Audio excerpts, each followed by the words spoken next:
जी नमस्कार दोस्तों। आज हमारे साथ जुड़े हुए हैं बातचीत करने के लिए प्रदेश के पूर्व अधिकारी, बरेली के सिटी मजिस्ट्रेट रहे अलंकार अग्निहोत्री जी, जो कि वर्तमान समय में अपनी खुद की पार्टी बना चुके हैं। राम RAM इनकी पार्टी का नाम है। मथुरा से इन्होंने जाके अपनी पार्टी की घोषणा की। तो आज हम अलंकार सर से बात करने वाले हैं और जानने वाले हैं कि जो 8 मार्च को जो सवर्णों ने जो एक अपना अभियान रखा था, जो धरना देने का एक विशाल धरना का आयोजन हुआ था, उस पर आज कई लोगों को रोक दिया गया। सर्वेश पांडे जी को रोक दिया गया और आपको भी आपकी भी गाड़ियां रोकी गई। एडवोकेट अनिल मिश्रा जी भी साथ में थे। तो क्या कुछ आप कहना चाहेंगे कि आप लोगों के अधिकारों का ये तो एक मौलिक अधिकार का हनन, सरकार तो तानाशाह जैसा बिहेव कर रही है, इस बारे में आप क्या कहना चाहते हैं? नहीं, देखिए, मैंने कहा जनतंत्र जो है ना तो लोकतंत्र बचा है ना जनतंत्र बचा है। इस समय देश में प्रजातंत्र है। जब जनता की आवाज सुनाने वाला कोई यहाँ व्यक्ति बचा नहीं है, सफेद पोष जितने भी जो यहाँ पे MP MLA बैठे हुए हैं वो आपकी आवाज उठा ही नहीं रहे जी। और ऐसे में हम लोग स्वयं, जैसे मैंने बताया कि राजनीतिक विकल्प के रूप में हम लोग स्थापित हो रहे हैं राष्ट्रीय अधिकार मोर्चा, जो उन्होंने अभी अनाउंसमेंट किया है, उसके हम लोग जो है प्रोसीजर अभी कंप्लीट करके माननीय भारत निर्वाचन आयोग में जल्द ही दस्तावेज प्रस्तुत करेंगे जी। लेकिन जो कल की घटना, जो कल जो हमारा आंदोलन है जी, शांतिपूर्ण था, उसकी कोई परमिशन देने के बाद निरस्त कर दी गई जी। आप सोचिए, देश में सनातनी लोग हैं, ये शांति पूर्वक अपना एक प्रदर्शन भी नहीं कर सकते हैं। एक जो रामलीला मैदान जो तय किया गया धरने के लिए या जनता मंत्र पे, तो यहाँ कई लोगों को हाउस अरेस्ट किया गया है। सर्वेश पांडे, पंकज दवरिया, स्वामी आनंद स्वरूप जी है, राज शेखावत जी है, बहुत सारे और जो सवर्ण समाज के जो संगठन के सवर्ण समन्वय समिति है उसके पदाधिकारियों को अरेस्ट किया। हम लोग इसलिए अरेस्ट नहीं कर नहीं पाए, हम लोग ऑन द वे हैं और अभी खाना खाने के लिए कहीं रुके हुए हैं। तो लेकिन ये अगर ये वहाँ पे हाउस अरेस्ट तो कर नहीं सकते, क्योंकि हाउस अभी हम लोग मूवमेंट पे हैं। जैसे वहां पहुंचेंगे, अगर ये अरेस्ट करेंगे, वहां गिरफ्तारी अपनी देंगे जी। नहीं तो ये महाआंदोलन आप लोगों ने जो बिगुल बजाया है, तो क्या आपको लगता है कि सरकार ये जो रवैया है, क्या कल आपका आंदोलन सफल होने पाएगा?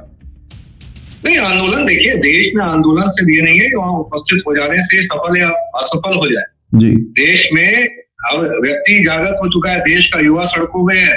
मान लीजिए आप सबको हाउस अरेस्ट कर लेंगे, अभी समय आने वाला है जी। आप ये, मैंने कहा, इनके देखिए जितने भी कुकर्मों का प्राकृतिकरण जल्दी हो जाएगा जी। अभी आप देखिए कैसे फंसे हुए। कल एक देश में पहले देश की सबसे दुर्भाग्यपूर्ण घटना हुई है, जिसमें एक विदेशी ताकत बोल रही है कि मैंने आपको 1 महीने के लिए रशिया से तेल खरीदने की परमिशन दे दी है जी। मतलब आप समझ रहे हैं जी। अब हम लोग किसको अपना राष्ट्रपति माने, इस पे संशय हो गया है। हमारे सब प्रभुता पर संकट हुआ है। क्या उनके पास कौन सी ऐसी ताकत आ गई है, कौन सा ऐसा पिटारा है जिसके कारण लोग मदारी बनकर, वो ढोल मदारी बनकर इनको बंदूक पर न जा रहे हैं जी। एक और चीज मैं बोलना चाहूंगा जी, जिस तरीके से इन्होंने अपनी संप्रभुता को कॉम्प्रोमाइज किया है, तो याद रखिए, आपको याद होगा 10 मई 2025 में जब भारत की सेना जी जो सीमा पार पे अपना अच्छा पराक्रम प्रदर्शित कर रही थी और उसके पास अपर हैंड था, इनका जो युद्ध विराम आता है, सीज फायर, क्या उस समय भी एप्स्टाइन फाइल जैसी कोई घटना थी जिसके कारण इनको सीज फायर करना पड़ा था? ये अब देश की जनता को इनसे पूछना चाहिए। मैं तो सबसे पूछता हूँ कि भाई केंद्र सरकार को या जो हमारी सेना है, किसने सेना को निर्देश किया था सीज फायर के लिए, उस व्यक्ति का नाम बताएं। और सेना के जो हैं, जो चीफ ऑफ डिफेंस स्टाफ है, इंडियन आर्मी के चीफ है, इन सबको भी, क्योंकि मैं टैक्स पेयर हूँ, मुझे बताया जाए किसके कहने पर हमारा उस दिन एक IAS अधिकारी मरा था, राज थापा, आप देखिएगा, तो जो जम्मू एडमिनिस्ट्रेटिव सर्विसेज में थे, IAS भी थे शायद, और वो उनके ऊपर राजौरी में थे, वो मोर्टार शेलिंग में उनको डेथ हो गई थी। आप सोचिए, किसी की डेथ हो जाती है और आप शाम को सीज फायर करते हैं। आप सोचिए, उस समय भी ये कॉम्प्रोमाइज हो चुके थे। इस समय देश की संप्रभुता कॉम्प्रोमाइज हो चुकी है, देश को बेच चुके हैं। ऐसी पता नहीं क्या चीज जो अमेरिकन प्रेसिडेंट के हाथ में लग गई है, ये घुटने टेक दिए उन्होंने, घुटने जी। जहां भारत को विश्व गुरु बनाने की बात करते हैं, वहां पर ये कहीं ना कहीं बात आपकी सही है कि आज हमारा जो प्रधानमंत्री है वो किसी और के इशारे पर चल रहा है, जबकि भारत देश में इतिहास में कभी ऐसा नहीं हुआ है कि हम कभी झुक कर रहे हों।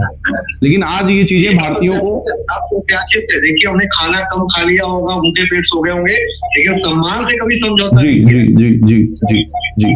नहीं, और एक अभी आप हाल ही में जो लखनऊ में एक बैठक हुई थी ब्राह्मण संगठन के पंडित राजेंद्र नाथ त्रिपाठी जी ने कराया था। हालांकि ऐसे लोग, हमें तो नहीं लगता है कि ये ब्राह्मणों के नेता बनकर सिर्फ मलाई काट रहे हैं, सत्ता की चाटुकारिता करके अपना किसी तरीके से चला रहे हैं।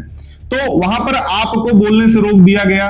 वहां पर अनिल मिश्रा जी, एडवोकेट अनिल मिश्रा जी, जो कि पूरे देश में चर्चित हैं, और ब्राह्मणों के लिए उन्होंने, सवर्णों के लिए उन्होंने SC/ST का जितना विरोध किया शायद ही किसी ने पूरे देश में उतनी चर्चा की, उनको भी बोलने से रोक दिया गया। यहां तक कि जब आपको रोका गया तो लोग वहां पे चिल्लाने लगी भीड़ की आपको बोलने दिया जाए। तो ऐसे लोग, आपको नहीं लगता है कि सवर्ण समाज को बेचने का काम कर रहे हैं, जो सिर्फ ब्राह्मणों के नाम पे अपनी संगठन बनाकर अपना सिर्फ रोजी रोटी, अपना गुजर बसर कर रहे हैं? देखिए, व्यक्तिगत हमें किसी भी व्यक्ति पर जी कमेंट नहीं करना चाहिए, और कोई यदि संगठन चलाता है उसका भी सम्मान है। और जो लोग, हम देखिए, एक चीज हमेशा हर चीज में पॉजिटिविटी रखनी चाहिए, सकारात्मकता। जी, यदि उन्होंने मैंने ये बोला है, देश का सबसे सफलतम ब्राह्मण सम्मेलन था। क्यों? क्योंकि आपने सत्ता पक्ष के 4 व्यक्तियों को वहां बुलाया, जिनके सामने हमें रोका गया, लेकिन आपके देखिए देश की जनता ने प्रतिरोध कर दिया। यदि अलंकार अग्निहोत्री को बोलने का मौका न दिया तो हॉल खाली कर दे। आप समझिए। और मेरे बगल में किसी व्यक्ति ने आकर कोई टोका टाकी करी थी, जब मैं अपनी बात कर रहा था, उसका व्यक्ति का नाम नहीं पता, उस व्यक्ति ने टोका था, तब मुझे समझ में आया ये तो एक तरीके से जो ये सत्ता पक्ष इसमें हस्तक्षेप कर रहा है, क्योंकि वो सत्ता पक्ष का ही कोई व्यक्ति था जिसने मुझे रोका था। और आप देखें कि जिस तरीके से मुझे समर्थन मिला, क्योंकि पूरा समाज वहां हमें सुनने आया था। वो अलंकार अग्निहोत्री जो इस समय समाज में सब बात उठा रहे हैं, उनको सुनने आया था। नहीं, सोशल मीडिया पे भी मैंने देखा तमाम ऐसे कमेंट्स, तमाम लोगों ने ये अपनी इच्छा जाहिर की कि ये गलत है, और आपके समर्थन में लोग आए, इस बात की सराहना की जानी चाहिए। ये बात तो, और उसमें एक गोदी मीडिया का चैनल था, उसने फेक न्यूज चला दी। उसने ये चला दिया कि मेरा वहां विरोध हुआ, जबकि और उस गोदी मीडिया का मैं आपको चैनल का नाम अलग से बता दूंगा, पोस्ट भी आपको शेयर कर दूंगा। मैंने देखा था। और उसके बाद मीडिया चैनल की, और चैनल के एंकर, देखिए एंकर के कोई दोष नहीं है, तो गोदी मीडिया है, ऊपर से जो आदेश आते हैं उनको, एंकर को, पूरे चैनल को और भला बोला गया। जी नहीं, और इस समय जो एक लोगों की एक मतलब विचारधारा है सवर्णों के प्रति कि ये लोग आपस में 10 संगठन बनाकर एकजुट होकर कभी नहीं रहते हैं। लेकिन अभी मुझे जो आपने आज जितने नाम मुझे आपने गिनाए, जो 8 मार्च को महाआंदोलन के लिए जितने भी नाम आपने गिनाए, वो अलग अलग संगठनों से आते हैं। लेकिन बड़ी बात यह है कि आज आप लोग एकजुट होकर समाज का प्रतिनिधित्व कर रहे हैं। ये बात सरकार को नहीं रास आ रही है, क्योंकि आज तक तो विभक्ति की बात होती रही, सरकार ने सबको बांटा। लेकिन आज आपने शेखावत साहब का नाम लिया, आपने एडवोकेट अनिल मिश्रा जी का नाम लिया, आपने सर्वेश पांडे जी का नाम लिया, आपने स्वामी आनंद स्वरूप जी का नाम लिया, आप अलंकार अग्निहोत्री जी, आप एक पंकज धवैया जी हैं। तो आप लोग को जो एक संगठन, जो आप लोग एकजुटता में जो आपकी शक्ति है, ये कहीं ना कहीं सरकार इससे डर रही है, जहां तक हमें लग रहा है। नहीं, सरकार तो देखिए खत्म हो चुकी है। मैं कह रहा हूँ, राष्ट्रीय अधिकार मोर्चा के साथ हमारे सभी भाई लोग साथ में हैं, और जनता साथ में। देखिए, अब संगठन होता है 2%, 98% होती है जनता। हमारे साथ संगठन भी साथ में है, और 98% जनता भी साथ में है। तो संगठन के लोगों को कैद कर सकते हो, जनता को कैद नहीं कर सकते हो। तो सैलाब को जो है नाले से रोकने